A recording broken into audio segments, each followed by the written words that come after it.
اپنے ایمان کی آب یاری کرے، اپنے ایمان کی آب یاری کرے، دل پہ اللہ کا خوف طاری کرے۔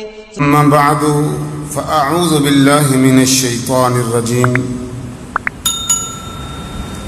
درجات منہ ومغفرۃ ورحمہ وکان اللہ غفورا رحیما۔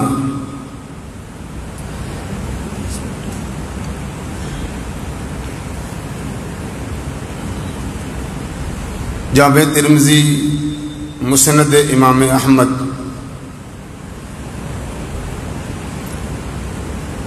ان میں رسول اکرم صلی اللہ علیہ وسلم کی ایک حدیث مبارکہ ہے۔ انشاءاللہ الرحمن 20 منٹ کے اندر اس حدیث مبارکہ پر روشنی ڈالی جائے گی۔ راوی اس کے حضرت عبداللہ ابن عباس، حضرت معاذ بن جبل رضی اللہ عنہم، یہ دو صحابی رسول ہیں۔ ایک دن رسول اکرم صلی اللہ علیہ وسلم صبح کی نماز کے لیے ذرا دیر سے تشریف لائے۔ دن کافی روشن ہو چکا تھا۔ آپ نے مختصر نماز پڑھائی اور صحابہ کرام رضوان اللہ علیہم اجمعین سے فرمانے لگے، علی مصافکم، اپنی صفوں میں بیٹھے رہو، جس طرح کہ ماشاءاللہ آپ تشریف فرما ہیں۔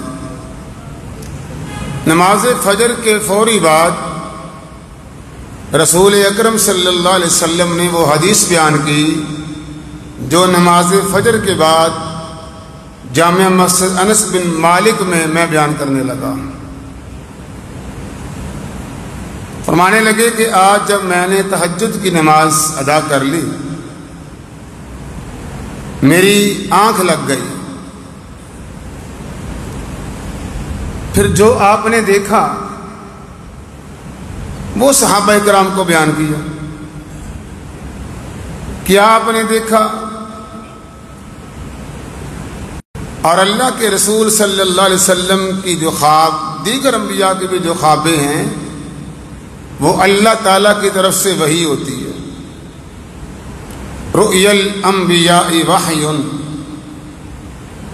فرمایا رأیت ربی فی احسن صورت، میں نے کائنات کے خالق اور مالک رب العالمین کو بڑی ہی حسین و جمیل اور خوبصورت شکل میں دیکھا۔ اللہ کی مخلوق اتنی پیاری، خوش شکل اور خوبصورت ہے، تو خالق کتنا خوبصورت ہوگا۔ ان اللہ جمیل یحب الجمال، اللہ خوبصورت ہے، خوبصورتی کو پسند کرتا ہے۔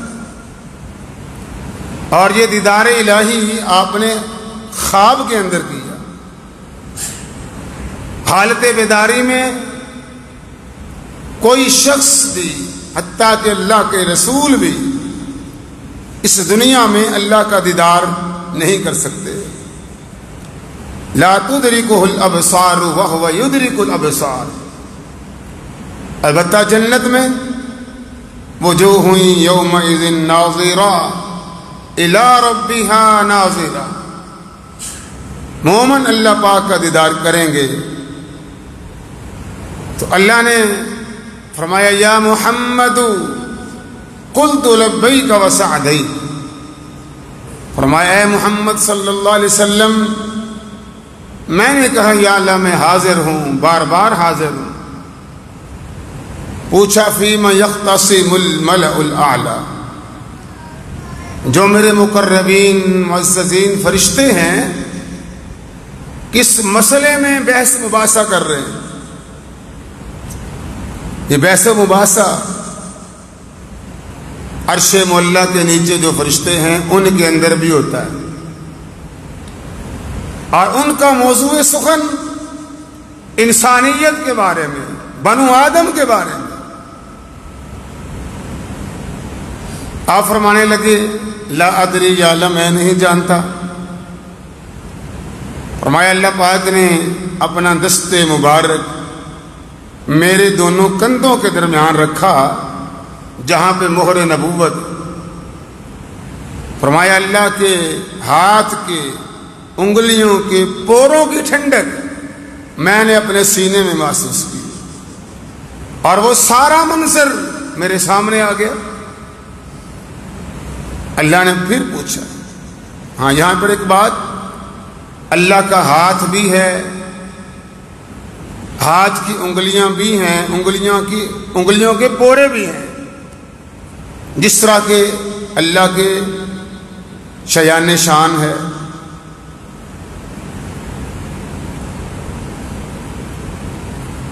تو فرمایا سارا منظر میرے سامنے آ گیا۔ پھر اللہ نے پوچھا فیما یختصم الملأ الاعلی، کیا بحث ہو رہی ہے، کیا گفتگو ہو رہی ہے، کیا مکالمہ، مناظرہ، مباحثہ کیا ہو رہا ہے؟ تو میں نے جواب دیا فی الدرجات والکفارات، فی الکفارات والدرجات، ایسے اعمال کے بارے میں جو گناہوں کا کفارہ بنتے ہیں، اور ایسے اعمال کے بارے میں جن سے درجات کی بلندی حاصل ہوتی ہے۔ درجات بھی اللہ کی طرف سے اور کفارات بھی اللہ کی طرف سے۔ قرآن مجید میں دونوں چیزیں ثابت ہیں۔ فرمایا اقم الصلاة طرفي النهار وزلفا من الليل ان الحسنات یذہبن السیئات، تم پانچوں نمازیں قائم کرو، اللہ ان نیکیوں کے بدلے میں تمہارے گناہوں کو معاف فرما دیں گے۔ الا من تاب وآمن وعمل عملا صالحا فأولئک یبدل اللہ سیئاتہم حسنات، جو بندہ اللہ کے سامنے توبہ کر لے، اپنے اعمال کی اصلاح کر لے، فرمایا ہم ان کے گناہوں کو نیکیوں میں تبدیل کر دیتے ہیں۔ یہ ہے کفارہ۔ پوچھا ومل کفارات، کفارے والے اعمال کون سے ہیں؟ تو نبی صلی اللہ علیہ وسلم نے جواب دیا جو آپ نے فرشتوں سے سنا۔ فرمایا انتظار الصلاۃ، مشی الاقدام الى الجماعات، وانتظار الصلاۃ بعد الصلوات، واسباغ الوضوء فی المکروہات۔ وہ اعمال جو گناہوں کا کفارہ بنتے ہیں، فرمایا اپنے قدموں پر پیدل چلتے ہوئے نماز باجماعت کے لیے تشریف لانا، اگرچہ سواری پر بھی جائز ہے، اب کار پر آئیں، موٹر سائیکل پہ آئیں، سائیکل پر آئیں، گھوڑے پر آئیں، لیکن افضل اور بہتر عمل کیا ہے؟ پیدل چل کے آنا۔ ہر ایک قدم کے بدلے اجر و ثواب ملتا ہے۔ بندہ ایک قدم اٹھاتا ہے درجہ بلند ہوتا ہے، دوسرا قدم نیچے رکھتا ہے گناہ بھی مٹا دیا جاتا ہے۔ قرآن مجید میں بھی اللہ نے فرمایا وَنَكْتُبُ مَا قَدَّمُوا وَآثَارَهُمْ، ہم وہ سب کچھ لکھتے ہیں جو انہوں نے آگے بھیجا، اور جو ان کے نشانات قدم ہیں ہم یہ بھی لکھتے ہیں۔ ایک ایک قدم۔ حضرات، اگر بندہ جمعے والے دن صبح سویرے چلے، صبح سویرے پہنچے، خود غسل کرے، گھر والوں کو کروائے، امام کے قریب ہو کر بیٹھے، کان لگا کر بات سنیں، اور کوئی بیہودہ حرکت نہ کرے۔ فرمایا ہر قدم کے بدلے 1 سال کے روزے اور 1 سال کی راتوں کے قیام کا اجر و ثواب اللہ تعالیٰ عطا فرماتے۔ اللہ کے خزانوں میں کی کمی نہیں۔ وَلِلَّهِ خَزَائِنُ السَّمَاوَاتِ وَالْأَرْضِ۔ حضرات ایک ایک قدم کے بدلے، اور دوسرے نمبر پہ ایک نماز پڑھ لینے کے بعد دوسری نماز کا انتظار کرنا۔ ایک تو اللہ کے فرشتے دعا کرتے ہیں اللہم اغفر لہ اللہم ارحمہ، اللہ اس پر رحم بھی فرما اور اس کی بخشش بھی فرما۔ یارو جس پر اللہ کی رحمتیں ہو جائیں، گناہ بھی معاف ہو جائیں، اس کو اور کیا چاہیے؟ دنیا میں اللہ کی رحمتیں اور آخرت میں گناہوں کے بخشنے کی وجہ سے جنت کا حصول اور دخول۔ اور پھر جتنا ٹائم نماز کے انتظار میں بندہ بیٹھتا ہے، سارے کا سارا وہ ٹائم حالت نماز میں لکھا جاتا ہے۔ اور یہ مسئلہ اللہ کے قرآن سے بھی ثابت ہے۔ آپ کہیں گے کیسے؟ قرآن مجید میں اللہ نے فرمایا یا ایھا الذین آمنوا اذا نودی للصلاۃ من یوم الجمعۃ فاسعوا الی ذکر اللہ۔ ایمان والو، جب جمعے والے دن نماز کے لیے بلایا جائے تو اللہ کے ذکر کی طرف جلدی کرو۔ اذان تو ہوتی ہے نماز کے لیے، نماز تو ہوتی ہے خطبے کے بعد، تو کیا یہ معنی بنتا ہے کہ بس نماز کے لیے آؤ، خطبے کے لیے نہ آؤ؟ نہیں۔ اور خطبے میں اگر وہ شریک ہوگا وہ ٹائم نماز میں لکھا جائے گا۔ حضرت عبداللہ بن سلام رضی اللہ عنہ کی ایک حدیث میں بھی ہے، جو نماز کا منتظر ہے اس کا ٹائم وہ نماز میں ہی لکھا جاتا ہے۔ ایک دن رسول اکرم صلی اللہ علیہ وسلم نے مغرب کی نماز پڑھائی۔ آپ نماز کی فراغت کے بعد چلے گئے گھر میں۔ کچھ دیر کے بعد آپ نے تہبند کو اٹھایا ہوا ہے، تیز تیز قدموں کے ساتھ مسجد میں دوبارہ تشریف لا رہے ہیں۔ دیکھا کچھ صحابہ ابھی مسجد کے اندر تشریف فرما ہے اور عشاء کے انتظار میں بیٹھے ہیں۔ فرمایا جانتے ہو آج کیا معاملہ بنا؟ آج اللہ تعالیٰ نے آسمانوں کے وہ دروازے کھولے ہیں جو پہلے کبھی نہیں کھولے، اور اللہ نے اپنے فرشتوں سے کہا تم دیکھو میرے بندوں کی طرف، ایک پڑھ لی دوسری کا انتظار کر رہے ہیں۔ ایک پڑھ لی، مسجد میں بیٹھنا، دل لگانا، اللہ کو یہ عمل اتنا پسند ہے، اتنا پسند ہے کہ قیامت والے دن اللہ تعالیٰ اپنا سایہ عطا فرمائیں گے جب اللہ کے سائے کے علاوہ کوئی دوسرا سایہ نہیں ہوگا۔ اور تیسرے نمبر پہ ناپسندیدہ اوقات میں مکمل وضو کرنا۔ مثلا سخت سردی کا موسم ہو، ٹھٹرتی راتیں ہوں اور یک بختہ ٹھنڈا ٹھار پانی، گرم نرم بستر کو چھوڑنے کو دل نہیں کرتا، ٹھنڈے پانی کے ساتھ وضو کرنے کو دل نہیں کرتا۔ ایسے عالم میں، ایسی حالت میں یہ صرف وضو ہی نہیں کرتا بلکہ کامل اکمل مکمل وضو کرتا ہے، تو اللہ تعالیٰ اس کے وضو کو بھی گناہوں کا کفارہ بنا دیتا ہے۔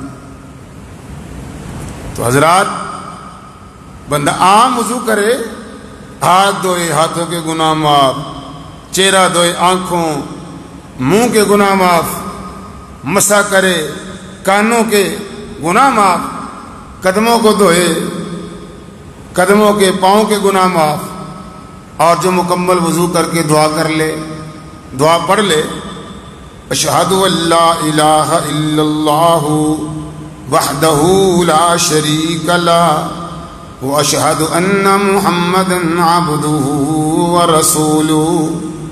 ہر ایک کو آتی تقریباً فرمایا فتحت لہ ابواب الجنت الثمانیہ یدخل من ایہا شاء، اللہ اس کے لیے جنت کے 8 دروازے کھول دیتے ہیں جس سے چاہے یہ داخل ہو جائے۔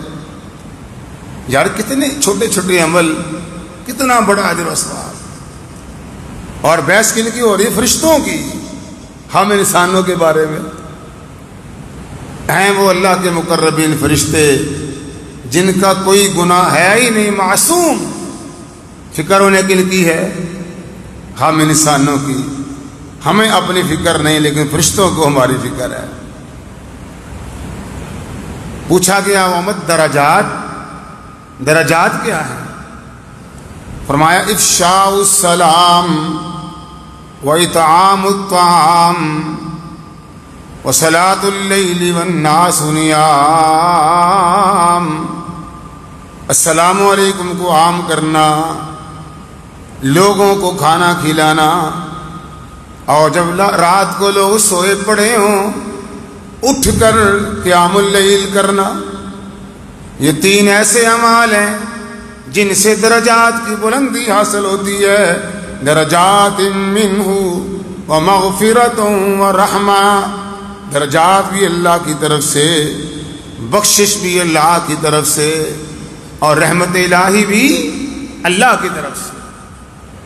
اور درجہ فرمایا نبی صلی اللہ علیہ وسلم نے، ایک درجہ اتنا بڑا ہے جتنا زمین سے لے کر آسمان تک کا درمیانی فاصلہ ہے۔ السلام علیکم کو عام کرنا، حضرات اس کے بارے میں بے شمار احادیث ہیں، انبیاء کے واقعات، قرآن مجید میں واقعات۔ ابراہیم علیہ السلام کے گھر میں مہمان آئے، فرشتے انسانی شکل میں کیا کہا کر؟ قالو سلاما۔ جنت میں کیا ہوگا؟ لا يسمعون فيها لغوا ولا تأثیما الا قیلا سلاما سلاما۔ ہر طرف سلام سلام سلام ہوگی ہر طرف۔ تو ہمیں دنیا میں بھی یہ منظر بنانا چاہیے، چھوٹا بڑے کو، پیادہ بیٹھے ہوئے کو، سوار پیادے کو، چھوٹی جماعت بڑی جماعت کو، گزرنے والا مسافر راہگیر بیٹھے ہوئے کو۔ آپ معراج پہ جا رہے ہیں، آپ راہگیر ہیں، مسافر ہیں آسمانوں کے، جو بھی راستے میں پیغمبر ملے، رسول ملے، رسول اکرم صلی اللہ علیہ وسلم نے ان سے سلام میں پہل کی۔ حالانکہ آپ رتبے میں، درجات میں آپ بڑے تھے، آپ مسافر تھے، گزرنے والے تھے، لہذا آپ نے سلام میں پہل کی۔ اور ایک دوسرے کو کھانا کھلانا، ضروری نہیں کہ غرباء کو، مساکین کو، یتیموں کو کھلایا جائے، بندہ یار دوست کو، مسلمان بھائی کو، عزیز و اقارب کو، نمازیوں کو، علماء کو، مشائخ کو، مقتدیوں کو، ساتھیوں کو کھانا کھلا سکتا ہے، دعوت کر سکتا ہے۔ وَيُطْعِمُونَ الطَّعَامَ عَلَى حُبِّهِ مِسْكِينًا وَيَتِيمًا وَأَسِيرًا۔ ان کے علاوہ بھی صحابہ کرام دعوتیں کرتے تھے، ایک دوسرے کو کھانا کھلاتے تھے۔ اور تیسرے نمبر پہ راتوں کا قیام۔ حضرات یہ جو 3 اعمال ہیں ان سے درجات کی بلندی حاصل ہوتی ہے۔ پھر نبی صلی اللہ علیہ وسلم نے فرمایا من فعل ذلک، جس نے یہ کام کر لیے، عاش بخیر ومات بخیر، زندہ رہے گا خیر و برکات کے ساتھ، اور اس کی موت آئے گی خیر و برکات کے ساتھ۔ کہتے ہیں گیدڑ کی 100 سالہ زندگی سے شیر کی 1 دن کی زندگی بہتر ہے، کیونکہ وہ ذلت والے ہیں۔ تو ایسا جو مومن ہے، جو درجات کفارات والے اعمال کرتا ہے، زندہ رہے گا خیر و برکات کے ساتھ، موت آئے گی خیر و برکات کے ساتھ، یعنی زندہ رہے گا عزت و وقار کے ساتھ، اور موت آئے گی شان و شوکت کے ساتھ۔ فرشتے استقبال کریں گے، فرشتے احترام کریں گے، انتظار کریں گے، استقبال کریں گے۔ اور فرمایا وَكَانَ كَيَوْمٍ وَلَدَتْهُ أُمُّهُ، یہ بندہ ایسے ہو جائے گا جس طرح آج ہی اس کی ماں نے اس کو جنم دیا، گناہوں سے بالکل پاک۔ اب اس کے درجات بلند ہو اور کفارات، گناہوں کا کفارہ بھی ادا ہوتا جائے، تو کیا اس کے نامہ اعمال میں گناہ باقی بچے گا؟ حضرات، ایک آدمی کاروبار کرتا ہے، وہ جتنا نقصان کرتا ہے اتنا فائدہ کر ہی جاتا ہے، اور ایک وہ بندہ ہے کہ جتنا نقصان ہوتا ہے اس کی کمی بھی پوری کرتا ہے اور کاروبار کو بھی آگے بڑھاتا ہے، آگے پھیلاتا ہے۔ چھوٹی سی دکان تھی، نقصان بھی ہو رہا ہے، کمی پوری کر رہا ہے، پھر اتنی پوری کر رہا ہے کسی نے مارکیٹ بنا لی، پورا پلازا ہی خرید لیا۔ تو عزیز بھائیوں، گناہوں کا کفارہ بھی ادا ہو رہا ہے، گناہ بھی معاف ہو رہے ہیں، ساتھ ساتھ درجات بھی بلند ہو رہے ہیں۔ ان 6 اعمال جو میں نے کفارات میں اور درجات میں بیان کیے، 6 اعمال ہیں۔ اللہ سے دعا ہے کہ اللہ تعالیٰ اس ماہ رمضان برکت والے مہینے میں ہمیں ان اعمال کی توفیق عطا فرمائے، اور پھر اللہ تعالیٰ ہمیں استقلال کے ساتھ، استقامت کے ساتھ اور مستقل مزاجی کے ساتھ ان اعمال کی سعادت نصیب فرمائے۔ سبحانک اللہم و بحمدک، اشہد ان لا الہ الا انت، استغفرک و اتوب الیک۔